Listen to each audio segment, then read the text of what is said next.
आपका स्वागत है मेरे चैनल भगवान की कथाएं में। और सुने सोमवती अमावस्या के व्रत की कथा। एक गरीब ब्राह्मण परिवार था। ब्राह्मण की एक बेटी थी जो सर्वगुण संपन्न थी। के लिए ब्राह्मण ने कई योग्य वर देखे, लेकिन गरीबी के कारण कन्या का विवाह नहीं हो पा रहा था। एक दिन ब्राह्मण के घर एक साधु आए। ब्राह्मण परिवार ने साधु की अच्छी सेवा की। कन्या के सेवा भाव से वो विशेष प्रसन्न हुए। ब्राह्मण ने बेटी के विवाह न हो पाने की बात साधु को बताई। साधु ने कन्या का हाथ देखकर कहा कि उसके भाग्य में विवाह होना नहीं है। उपाय पूछने पर साधु ने बताया कि पास के गांव में सोना नाम की एक धोबन परिवार सहित रहती है। वह धोबन पति पारायण और संस्कार संपन्न है। यदि ये कन्या उस धोबन की सेवा करे और वो कन्या की मांग में अपना सिंदूर लगा दे तो कन्या का विवाह हो सकता है। ये बात ब्राह्मण परिवार ने समझ ली।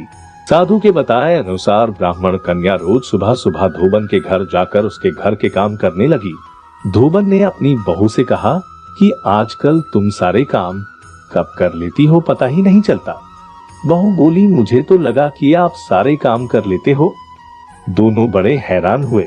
धोबन ने नजर रखना शुरू किया। उसने पाया कि एक कन्या सुबह जल्दी आकर सारे काम कर देती है। रोज ऐसा होते देखकर एक दिन धोबन ने उसे रोका।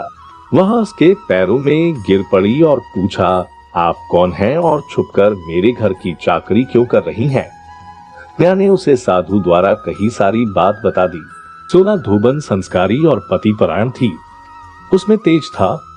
वह अपना सिंदूर कन्या को देने के लिए तैयार हो गई।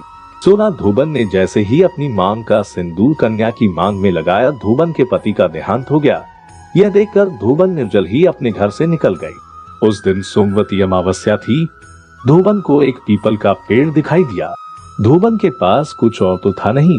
उसने ईंट के टुकड़ों से 108 भंवरी देकर पीपल के पेड़ की 108 परिक्रमा लगाई। इसके बाद ही जल ग्रहण किया। धोबन के ऐसा करते ही उसका पति जीवित हो उठा।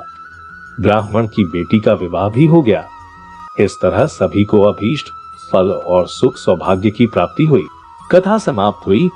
जय भोलेनाथ, जय श्री कृष्ण। आपको मेरा वीडियो कैसा लगा लाइक और सब्सक्राइब करना ना भूले और साथ ही एक प्यारा सा कमेंट कर दे।